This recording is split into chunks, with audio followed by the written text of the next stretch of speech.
ഞാൻ doctor MP മണി. പലരും പലപ്പോഴായി വിളിക്കാറുണ്ട്. അവരുടെ രോഗവിവരങ്ങൾ പറയാനാണ് വിളിക്കുന്നത്. ഞാനത് നല്ല ക്ഷമയോടുകൂടി കേട്ടിരിക്കും. അവർ പറയുന്നത് മുഴുവൻ കേട്ടിരിക്കും. അവസാനം അവർ ചോദിക്കും, അതിനെന്താ ചെയ്യേണ്ടത്, ഏത് മരുന്നാണ് കഴിക്കേണ്ടത്, ഇതാണ് പ്രശ്നം ഉണ്ടാക്കുന്നത്. അപ്പോൾ ക്ഷമയോടുകൂടി തന്നെ ഞാൻ അവരോട് പറയാറുള്ളത്, രോഗവിവരം കേട്ട് മരുന്ന് നിർദ്ദേശിക്കുന്നതോ ചികിത്സിക്കുന്നതോ ശരിയായ നടപടിയല്ല. അത് പ്രയോജനപ്പെടണമെന്നുമില്ല. അതുകൊണ്ട് ഏറ്റവും അടുത്തുള്ള ഒരു ഡോക്ടറെ കണ്ട് സംസാരിച്ച് അദ്ദേഹം പറയുന്ന പരിശോധനകളൊക്കെ നടത്തി അദ്ദേഹത്തിൻ്റെ നിർദ്ദേശമനുസരിച്ച് ചികിത്സിക്കാനാണ് പറയാറുള്ളത്. അത്രയും പറഞ്ഞു കഴിയുമ്പോൾ അടുത്ത ചോദ്യം വരുന്നെങ്ങനെയായിരിക്കും, ഏത് ഡോക്ടറെ കാണേണ്ടത്, ആയുർവേദമാണോ അലോപ്പതിയാണോ ഹോമിയോപ്പതിയാണോ ആണ് അടുത്ത ചോദ്യം. അതിന് കൊടുക്കാറുള്ള മറുപടി, ഏത് ഡോക്ടറായാലും കുഴപ്പമില്ല, ഏത് സമ്പ്രദായമായാലും കുഴപ്പമില്ല, ഏറ്റവും പുതിയ വൈദ്യശാസ്ത്ര രംഗത്ത് ഏറ്റവും പുതിയ അറിവുകൾ അനുസരിച്ച് കൈകാര്യം ചെയ്യുക എന്നുള്ളതാണ് പ്രധാനം. ചികിത്സയിൽ ഏറ്റവും നമ്മൾ ശ്രദ്ധിക്കേണ്ട കാര്യം അതാണ്. ഏറ്റവും പുതിയ അറിവുകൾ അതനുസരിച്ച് ചെയ്യുക എന്നുള്ളതാണ് നമുക്ക് ചെയ്യാവുന്ന ഏറ്റവും വലിയൊരു കാര്യം. ഉദാഹരണം പറഞ്ഞാൽ, പ്രമേഹത്തിൻ്റെ പുതിയ അറിവ് അച്ചടിച്ചിട്ട് 10 കൊല്ലം കഴിച്ചു. പ്രമേഹത്തിന് കാരണമാകുന്നത് ശരീരത്തിൽ അടിഞ്ഞുകൂടി കിടക്കുന്ന കൊഴുപ്പും അണുബാധകളും അല്ലറ ചില ഹോർമോണുകളുടെ കുടലിൽ ആമാശയത്തിലുള്ള ചില ഹോർമോണുകളുടെ പ്രവർത്തനമാണ്. ഈ കാരണങ്ങൾ കൈകാര്യം ചെയ്താൽ പ്രമേഹം 100% മാറിയിരിക്കും. പ്രമേഹത്തിൻ്റെ മരുന്നുകൾ കഴിക്കേണ്ട കാര്യമില്ല. അതാണ് അതിൽ പ്രധാനപ്പെട്ട ഒരു ഘടകമുള്ളത്. അതുപോലെ തന്നെ ഈ നീർക്കെട്ടിന് ഇപ്പം ജർമ്മനിയിലൊക്കെ ഗുളിക കൊടുക്കൽ നിർത്തിയിട്ട് ഒരുപാട് കാലമായി നീർക്കെട്ടിൻ്റെ മരുന്നുകൾ കൊടുക്കൽ. കാരണം അതിൻ്റെ ആവശ്യമില്ല. നീർക്കെട്ട് കുറയാനുള്ള ഏറ്റവും പുതിയ ചികിത്സ എന്ന് പറഞ്ഞാൽ ഹൈഡ്രോതെറാപ്പി അമേരിക്കക്കാർ ഡെവലപ്പ് ചെയ്തതാണ്.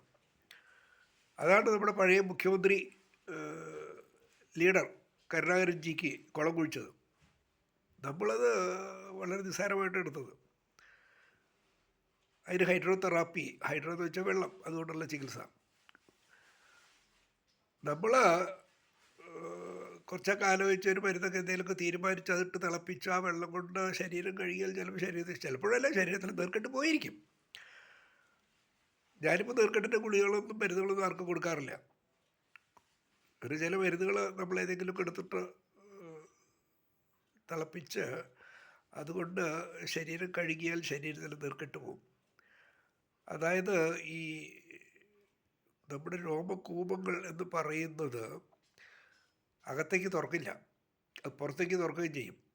ഈ അകത്തെ മാലിന്യങ്ങൾ പുറത്തേക്ക് പോകാനുള്ള വഴിയാണ്, അതാണ് വിയർപ്പ് ഒക്കെ പോകുന്നത്.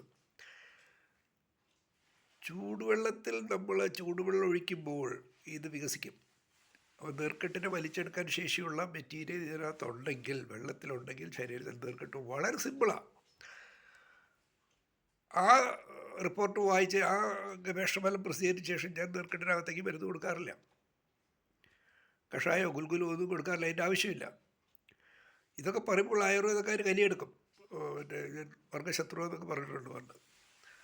മുന്നിരിക്കുന്ന രോഗിയുടെ റിസൾട്ടാണ് നമുക്ക് ആവശ്യം. വേറൊരു വലിയ മഹാൻ എന്നോട് പറഞ്ഞു, നിങ്ങളെപ്പോലുള്ള കുറേ കൊല്ലങ്ങൾക്ക് മുമ്പാണ്, നിങ്ങളെപ്പോലുള്ളവർ ഇങ്ങനെയൊക്കെ ഞാൻ സ്ഥിരമായിട്ട് എഴുതും, പത്രങ്ങളിൽ എഴുതുമായിരുന്നു ഒരു കാലത്ത്, ഇപ്പോഴും ഇടയ്ക്കൊക്കെ എഴുതാറുണ്ട്. ഇൻഡസ്ട്രിക്ക് ദോഷം ചെയ്യുന്നു. ഞാൻ വ്യവസായിയല്ല. എനിക്ക് എൻ്റെ മുന്നിലിരിക്കുന്ന രോഗി മനുഷ്യനായി കാണുന്നതാണ് എനിക്കിഷ്ടം. പുതിയ അറിവുകൾ, ഈ ഹൈഡ്രോതെറാപ്പി, ഇപ്പോൾ അത് ഹൈഡ്രോതെറാപ്പി ഒരു പുതിയ അറിവെന്ന് പറയുമ്പോൾ ആയുർവേദത്തിൽ സ്വത ചികിത്സ എന്ന് പറഞ്ഞ വേർപ്പിക്കൽ, ഇതാണത്. അപ്പോൾ ശരിയായ രീതിയിൽ നമ്മൾ ഈ പുതിയ അറിവെന്ന് പറയുന്നത് ഏതായാലും അതിൻ്റെ അടിവേരുകൾ ആയുർവേദത്തിൽ, പ്രത്യേകിച്ച് അഷ്ടാംഗഹൃദയത്തിലുണ്ട്. നമ്മുടെ ആയുർവേദ കോളേജിലെ വിദ്യാഭ്യാസത്തിൽ അങ്ങനെ ഒരു സമ്പ്രദായമില്ല. ഈ പുതിയ അറിവുകളും പഴയ അറിവുകളൊന്നും ചേർത്ത് വായിക്കാനോ കൂട്ടി വായിക്കാനുള്ള സംവിധാനങ്ങളില്ല. ഈ ഹൈഡ്രോതെറാപ്പി എന്ന് പറയുന്നത് ആയുർവേദത്തിലെ സുഗന്ധ ചികിത്സയാണ്, എന്നൊരു സംശയം വേണ്ട. അപ്പോൾ ആയുർവേദക്കാരത് ശാസ്ത്രീയമായി കൈകാര്യം ചെയ്താൽ, ഇപ്പം ജർമ്മനിക്കാർ പറയുന്ന പോലെ, ജർമ്മനിക്കാരതാ പറയുന്നത്, ജർമ്മനിയിലെ ഡോക്ടർമാർ നീർക്കെട്ടിന് ഞങ്ങൾ ഗുളിക കൊടുക്കാറില്ല, മരുന്ന് കൊടുക്കാറില്ല, കുറേ കാലമായി അവർ പറയാൻ തുടങ്ങിയിട്ട്. അപ്പോൾ നമ്മുടെ നാട്ടിൽ ഇങ്ങനെ പുതിയ അറിവുകൾ പറയാൻ പോലും ഭയപ്പെടണം. കാരണം ഞാൻ ഗുണ്ടായുസും കൊട്ടേഷനൊക്കെ അഭിമുഖീകരിച്ചിട്ടുണ്ട് ഈ ആയുർവേദ ലോബിയുടെ കയ്യിൽ നിന്ന്. ഒരു വൈദ്യശാസ്ത്ര സിദ്ധാന്തം യൂണിവേഴ്സിറ്റിയിൽ അവതരിപ്പിച്ചു എന്നുള്ളതാണ് ഞാൻ ചെയ്യുന്ന ഏറ്റവും വലിയ മഹാപരാധം.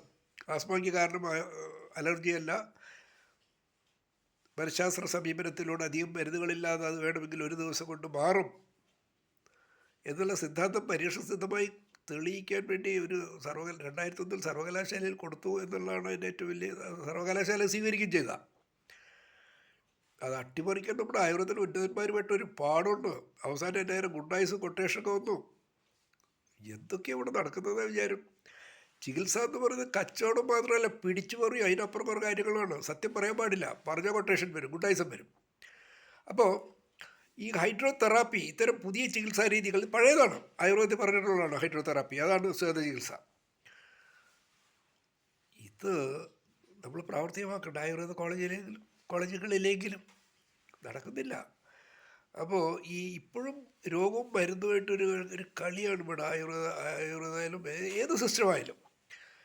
അപ്പോൾ എൻ്റെ അടുത്ത് വിളിച്ച് ഏത് ഡോക്ടറെ കാണണം എന്ന് ചോദിക്കുമ്പോൾ കൃത്യമായി അവർക്ക് കൊടുക്കും മറുപടി. ഏത് ഡോക്ടറെ കണ്ടാലും കുഴപ്പമില്ല, ഏത് സമ്പ്രദമായാലും കുഴപ്പമില്ല. ആ ഡോക്ടർ ചികിത്സ എന്ന് പറയുന്നത് ഏറ്റവും പുതിയ അറിവുകൾ അനുസരിച്ച് കൈകാര്യം ചെയ്യുന്ന വ്യക്തിയായിരിക്കണം, അത്രയേ ഉള്ളൂ എന്ന് പറയും.